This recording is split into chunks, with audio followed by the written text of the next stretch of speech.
What's up, everybody? Welcome to Podcast Now. I'm Alex, and in this video, I want to rank every single game that I'm still anticipating that's releasing in 2022. This is a very long list, and I'm going to be starting it with games that we don't know if they're still coming out or there's just no release date at the time of me recording this, which is August 25th. I don't have too many of them, but there are a couple. Need for Speed, long rumored, and it's supposed to release in the fall. We just haven't seen it yet. I'm willing to call it on this list right now, so I'm going to skip over it. So that is one of them. Somerville, which looks like an incredible game on Xbox, right? From the creators of Limbo and Inside. It's going to be a Game Pass game. It looks awesome. We haven't seen it in a very long time. And again, this game is also supposed to come out in the fall, but it skipped the last Xbox event. We haven't seen anything from it. I highly doubt it releases, although I guess it's possible. But again, no release date, so it misses out. And Little Devil Inside, which obviously continues to be delayed for the last, 20 years. People are getting, I think, pretty upset. Kickstarter, onward. And yeah, I mean, the game looks pretty solid. It looks very different, and it looks cool in that way. It's supposed to release in the winter, but see, winter does not have to mean 2022. Winter could be January, February. So I highly doubt we get this game this year, to be honest with you. And again, that's why it makes it on the list. Now, I have 3 games that I'm going to do honorable mentions. They don't make it into an actual listing, and let's go over those briefly as well. Pokemon Scarlet and Violet, The Last of Us, and NHL 23. All games that there is a degree of interest, and they are releasing, in the rest of the year, but I can't say I'm all that, excited for. Pokemon is the one that I will be getting, but primarily for my wife and my daughter, who are way more diehard, and they've been playing the more recent Pokemon games where I've just watched them play it. So that one we will be getting, but it's not necessarily for me. All right, I have 17 games here. So many games. Let's go after them. Ghostbusters Spirits Unleashed comes in at last, but again, these are all games that I kind of intend to get, to be honest. So number 17, Ghostbusters. This comes from Ilphonic. The reason I guess it's so low, because if you've been watching for a long time, you know I covered Predator Hunting Grounds. I've been into these kind of games. I don't know if Dead by Daylight necessarily counts, but you have Predator. Obviously, you can go back to Friday the 13th. You can go forward to Texas Chainsaw Massacre. Now, all made by not necessarily the same people, because they're not, but all games that I've been interested in. Ilphonic is just very, very spotty, in my opinion. Predator has the same problems as Friday the 13th, so on, so on. But Predator really was an iffy one for me, where it was a lot of fun for like a week, and then I really struggled to get back into that game. So Ghostbusters is kind of just, I guess, a combination of, after all of this time, I just don't have a lot of faith in Ilphonic to make a game that I think is going to last very long in terms of it being good. But in terms of why it's on this list and why actually I very much am considering getting it, it's Ghostbusters. It's Ghostbusters, and you get to do the classic Ilphonic formula of, hunting something, I guess, right? Or, some people going after something, the other person going after them, and you get to do it with ghosts. So that is very, very cool. The gameplay doesn't look that bad. It doesn't look amazing. Again, this is a very kind of, in my opinion, a mediocre product as of right now, but it's definitely one that I'm still interested in. Number 16 is Metal Hellsinger. So I honestly feel like I would have had this higher, except for I just keep seeing it, and I feel like I don't need to see it. It's almost like a death loop kind of thing where, when you see it at every single Sony event or every event just in general, you see it like 9 times before it releases. It eventually is like, all right, I'm actually like almost more mad at the thing now. And I get it. It's a little unfair. Metal Hellsinger, though, I mean, it is a more indie game, right? More focused on, well, as the name would suggest, right? It's very music and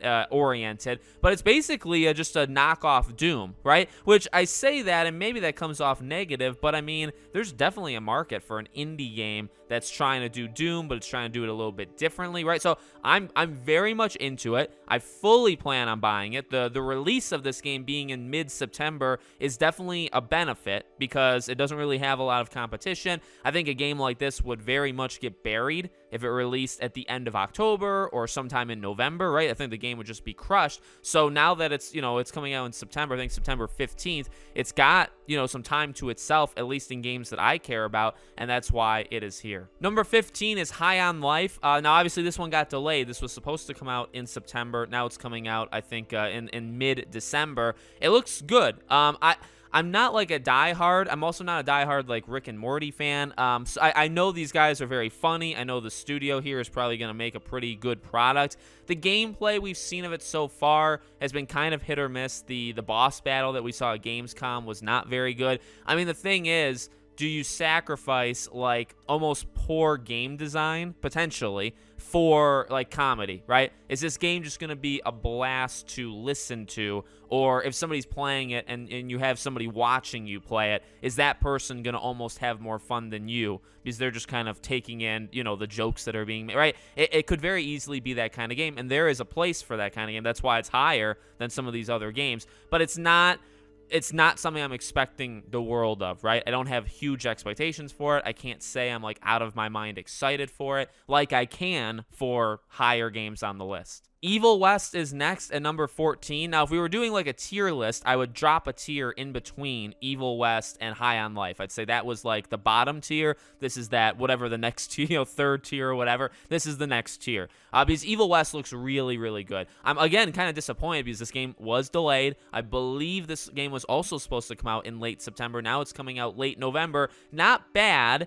It's still going to have things to compete with, but being in late November as opposed to, say, late October is better. But the game just looks really good. I mean, obviously you guys are probably going to watch gameplay as I'm talking about these things. It's just a gameplay style that obviously you don't see too much of. Now, it's a smaller game. Again, I'm not expecting the world of it, but it does look different. It looks very like violent, but it looks very fun to play. Again, this is a game that looks very fun to play, and you know, it's got cutscene, it's got a story and all that, so I think it'll be pretty solid. I'm hopeful that this is just one of those, you know, it's one of those indie games. It's not a full price game, but it comes out and it kind of shocks people because nobody really expected all that much of it. And I've kept up on it a decent amount. I remember when I think Jeff Keighley announced it at one of his shows a few years ago. I remember that. So and I've tried to make sure that I won't forget about this game, and I'm not going to. Number 13 is Scorn. So Scorn, obviously an Xbox game, a Game Pass game. I believe it'll come out on PC, but it comes out on Game Pass as well.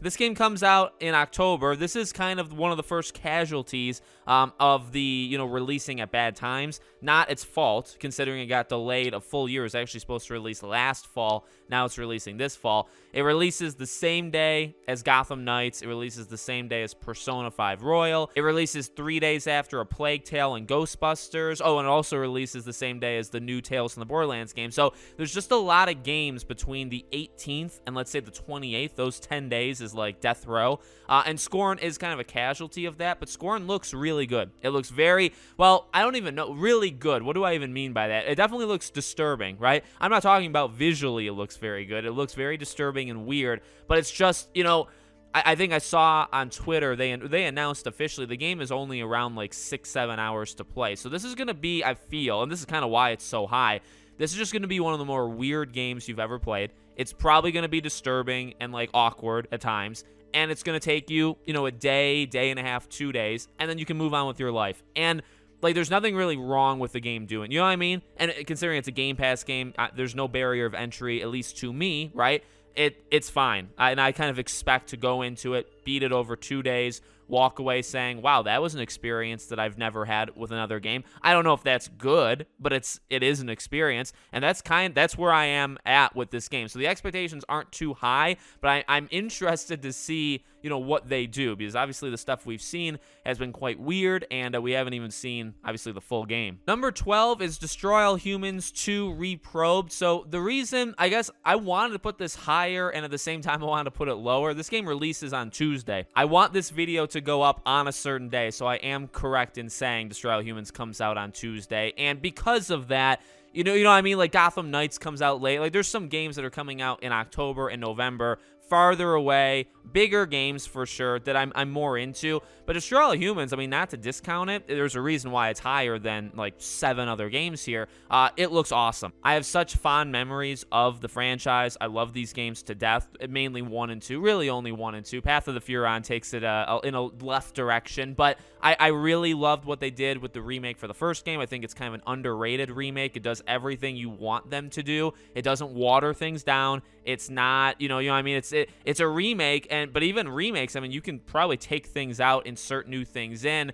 The game's not afraid, basically, of its lineage, right? Because there's some risky things that they said, and maybe jokes that don't really, hit the same way now, or maybe wouldn't fly now, and they aren't afraid to keep them in and just have this game just be the 2005, 7, that kind of era, just be that era again now, but just everything else is better. So I give them a lot of credit for that, and this game looks just equally as good. This game looks fantastic, and I can't wait to play it in just a few days. Number 11 is Splatoon 3. Again, another game that comes out. This is like the next game after, right? So Destroy All Humans is Tuesday. Splatoon is September 9th, so we're only a few weeks away. And this is, again, I don't think it's going to blow anybody's socks off, but this is just an incredibly solid franchise and game. Well, really, the entire franchise has been very good, and this is kind of the best of, at least what we've seen so far, the best of all of Splatoon. So I'm very much looking forward to it. It's a multiplayer, kind of like none other, right, where you're painting the map and you're trying to beat the other team, but you have different weapons and you can attack the other. I mean, it's very unique, and I think that's obviously why I kind of caught on, and these games have sold extremely well. So this is the first one I'm really jumping into. I played a little bit of 2, but this is going to be the one that I go, all the way in. Number 10 is Bayonetta 3. So there's not too much I can say. Bayonetta is a franchise, I think, unlike any other.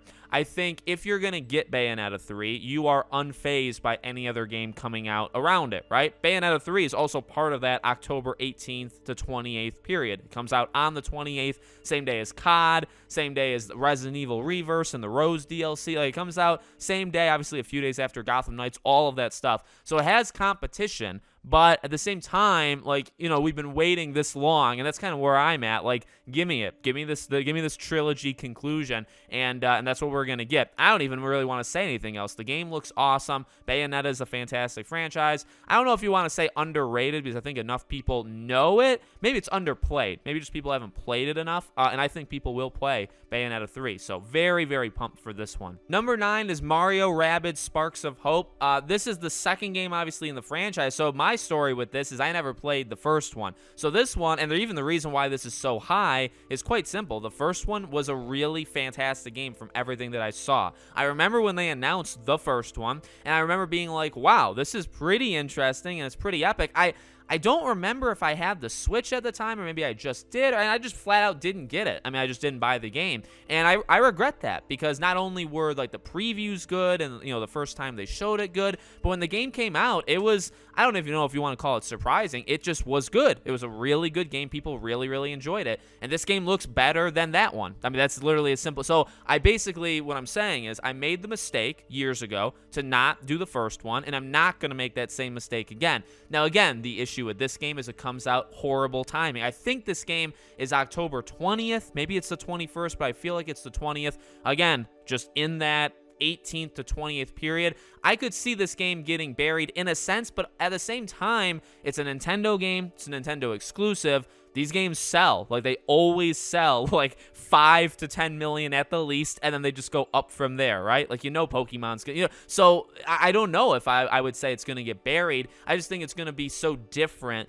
that people that are into other things like the Gotham Knights crowd and A Plague Tale and stuff, you may not pick this one up. But again, I'm not gonna make the same mistake again, so I'm going to get it. Number 8 is that Rose DLC that comes out. Now, the interesting thing here, right, is if you look up upcoming games, you may not find this because it's DLC. It kind of is hidden from most places. But on October 28th, you have Resident Evil Reverse, so that multiplayer game finally comes out, which, by the way, I didn't even include that on my list, but that is coming out. But on the same day, we're going to get that update for Resident Evil Village, where they had the third-person mode, all that stuff, and then obviously the DLC with Rose. So that's what I'm talking about, the specific, story that we're going to get with Rose. I'm very excited. Let's just leave it there. It looks awesome. Resident Evil Village is a very, very good game. I'm excited to see what they do, I guess, with the story here, because it seems pretty interesting. I'm actually pretty intrigued to play as Rose, as a character, and, we've seen very little of it so far, but so far, so good. It looks really awesome. Number 7 is Sonic Frontiers. So this one, I could have seen this one falling, and yet again, it ended up actually pretty darn high, being 7 out of 17, and then 5 honorable mentions / we don't knows. Pretty high, being 7th. This game looks good. Overall, I would say. The trailers, I think, make it look the best. And then when you get to like the actual gameplay, it's like, all right, I see what you're doing. I see the good in this, but I also see where you could potentially have there's two issues with Sonic Frontiers in my opinion. There's only two, yet again, it could still be a big deal. Number one is the release date. It releases November 8th, which is one day before Ragnarok, right? And I literally mean Ragnarok. I don't even mean God of War, right? Just Ragnarok in general. It's a big deal, I guess, specifically for me, because the world really will stop on that day. Like, when I'm able to play God of War, I put down my other games and I play God of War. Like, that's just who I am. That's just, where I'm at, I guess, right now. I get that's not going to be what everybody does. It also comes out the same day as Skull and Bones. The rumored date of Need for Speed is 4 days before that. So it's going to have a lot of competition.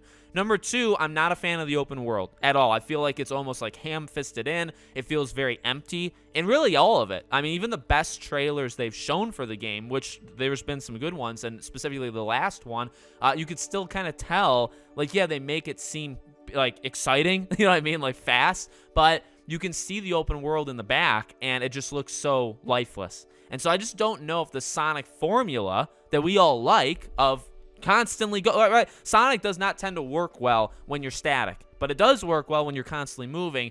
I don't know if an open world, you're always moving, but there going to be things to do, right? So that's my major concern, and I feel like if the story's good, graphics are good, all that stuff, I feel like it will be a pretty overall good game, but I could see the weaknesses that everybody points out is just it did not need to be an open world game. So we'll see how that goes, but because of the positives, I'm putting it rather high. Speaking of rather high, number 6, the Dark Pictures Anthology, The Devil in Me. I'm really excited for this. I thought this would be lower because I was looking at the other games and it's like, wow, I'm excited for a lot, so how high am I going to put this? The reason I put it here is just because of the track record, like leading upward, like the upward trajectory of the studio. So if this was like Little Hope, it would be very low, because Man of Medan was not good. Little Hope, in my opinion, was very uneven, and it was actually pretty good at times, and then it was the worst of the three, easily the worst of the three at other times. So, if we're talking that era, it would have been lower. But then House of Ashes came out, and House of Ashes is actually pretty good. The Quarry came out. The Quarry's pretty uneven. I wouldn't say it's an amazing game. I wouldn't say it's a bad game. But overall, I think they've done better. Like, I think they're improving Supermassive. They haven't hit Until Dawn. Until Dawn is some unobtainable goal that they'll never be able to get back to. But they are a pretty solid studio. And this one, in terms of The Devil in Me, it just looks the most interesting, I think, of... Like, House of Ashes did look interesting as well, but this one, I think, because of the kind of the hotel and, like, Saw-like traps that's going on, I feel like it's the coolest environment, backdrop, historical thing that they've done so far. So that really intrigues me as well. I'm going to give it a chance because, again, they've been getting better, and this could be the best one of the 4, which would continue to improve, where they're at. Number 5, this is going to shock people why it's so high, Skull and Bones. So, and I've said this before, the reason Skull and Bones has always been so high, or, is so high on this list, and the reason I've always been still into Skull and Bones is simply, I guess, like the amount of time I've put into talking about this game. I, on this channel, have been talking about this game for 5 years. They announced this game at E3 back 2017. So it's actually been more than 5 years. And since that day, I haven't covered it daily, but I've been keeping up with it for 5 years. And also... Not to discount the game either, because I think the game looks fine. The issue, of course, is all of the negatives, right? Not having, like, sword fighting. You can't board another ship. When you get on land, all you're doing is going to accept quests and buy things. You can't actually do anything. There are several weaknesses with this game. So in case this is the first time watching, I'm not, like, saying this is going to be a game change, like, it's an industry-changing game, all right? This is going to probably be a very average game that they want to last for, like, 2-3 years that probably won't, right? Like, I know what this game is.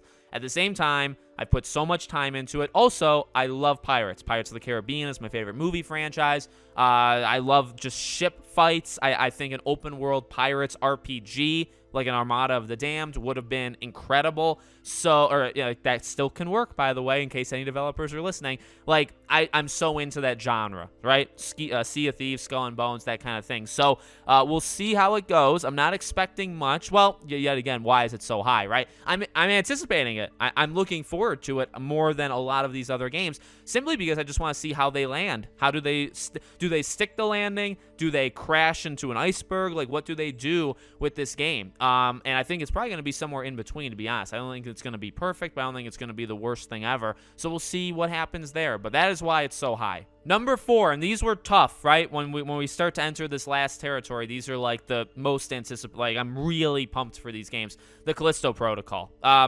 Dead Space again. Only seems like honestly better. I can't wait. I cannot wait. They've shown a lot of this game. I mean, it almost becomes a point where it's like, all right, you got me. You got me at the beginning. You got me like a year plus ago. You don't have to keep going, and yet you keep going, and it actually hasn't really hurt it all that much, right? Of course, you run into the thing of like, well, are you going to show too much? But again, like, I think we get it. It very much is Dead Space, right? You have like your life on your neck. You can pick people up and throw them, kind of like a stasis thing. Like, and it's from the creator of Dead Space. But at the same time, like, this is their chance to do something different. And also kind of go, maybe, I think they said they're going like more extreme when it comes to, gore and stuff like that, violence. So that'll be more over the top than Dead Space was. So yeah, I mean, who's not in for a new try at the Dead Space formula from the mind of Dead Space this year? So that's why it's so high. I'm very, and this is obviously in December, so this is after the huge wave, right? You get the wave of October and half of November. You have Evil West, right, and Pokemon second half. But then, the wave has subsided, and then you get Callisto Protocol right before the end of the year, and then you're done. And so that's I think that does help it stand out, because I think a lot of people are going to get this game, even for that reason. Number 3, I got to go Gotham Knights. Now, maybe this is shocking. Maybe people thought I'd put Gotham Knights at 1 or 2. It was never going to be 1. 2, I debated, but 2 ultimately is going to be won by something else that maybe you guys can guess, maybe you can't. But Gotham Knights deserves this spot, I think. Again, it's a passion kind of thing, how passionate I am for the Arkham franchise, how much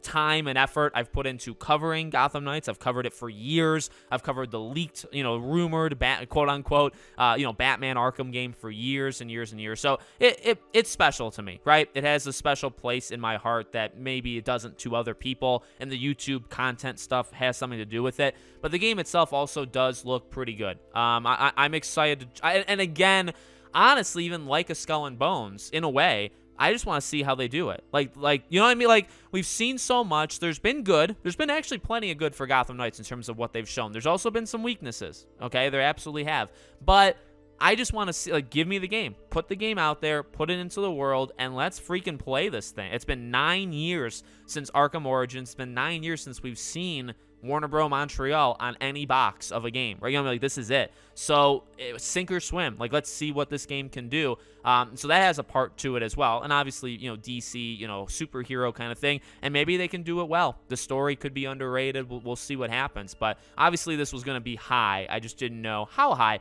Number 2, the game that, maybe people say, well, why wasn't it number 2? A Plague Tale Requiem. In my opinion, this game massively deserves it. This game looks unbelievably good. Let me say it one more time. Unbelievably good. No, it visually, it looks fantastic. The gameplay, this is really one of those games, right? So the first game comes out. It kind of shocks people because nobody really knew how good the first one was going to be, right? Let's not pretend like we were all, like, yes, you could probably have watched previews and known, but like leading into it, like full confidence that this team that really, like, this is their shining star moment, right?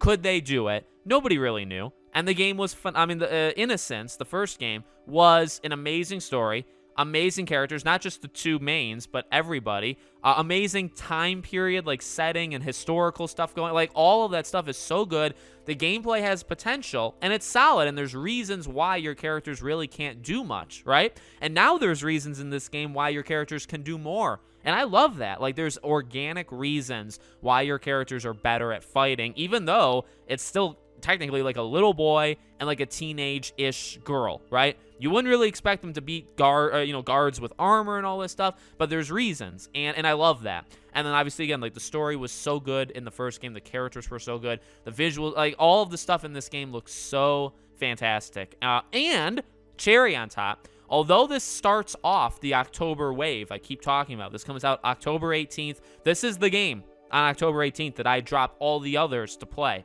The thing with this game, though, is, right, smaller game. Well, smaller team, smaller game, but it's full price. This is a full price game. However, caveat is that it's on Game Pass. So if you do have Xbox Game Pass, this game is free. Now, if you have you're going to have to pay for it. So that probably is going to hurt its sales. I don't think this game is going to sell outrageously well, but to be honest with you, I don't really care. I want it. I am a fan of not having to pay for it, and that's the way, it's as simple as that. So I get to have a game that's literally number 2 out of 20 plus games on this list in all, and it's free. That's pretty good. And it's gonna most likely be a really good game. So it's kind of the best of all worlds, if we're being honest with each other. And number 1, obviously you may know this because I haven't said it yet, God of War Ragnarok. This was kind of easy, right? God of War is one of my favorite franchises of all time. Love God of War 3 is actually still maybe my favorite game. I kind of go back and forth between that and 2018. 2018, obviously, I mean, that brought it back, and it brought it back arguably better than ever, right? Bigger and better than ever. And I mean, everybody's waiting for I don't even know what to say. You know what I mean? I get it, by the way, too, if it's not everybody's number 1, because not everybody's into the same thing. But I mean, I want to see where the story goes. I want to see how they get out of there. I want to see who dies, who lives. The gameplay was so good in 2018. It's going to be a good one. The really game of the year 2022 will probably be a fight. Most likely, I mean, maybe it's not. Will maybe be a fight between Elden Ring and God of War Ragnarok. I could see that being kind of the final showdown, and we'll see which one wins. So let me know what you guys think in the comments. Give me some of your games that you're anticipating or excited to play in 2022 that still hasn't come out. If you guys did like this, I mean, this was a long video. It was a big video, but I can definitely do more of these in the future, go into 2023. I'll be ranking the games I've played at the end of the year. We'll do kind of like a Christmas thing, and we'll go over the past. So that'll be a video in the future as well. Thank you guys for watching, and I'll see you all on the next one.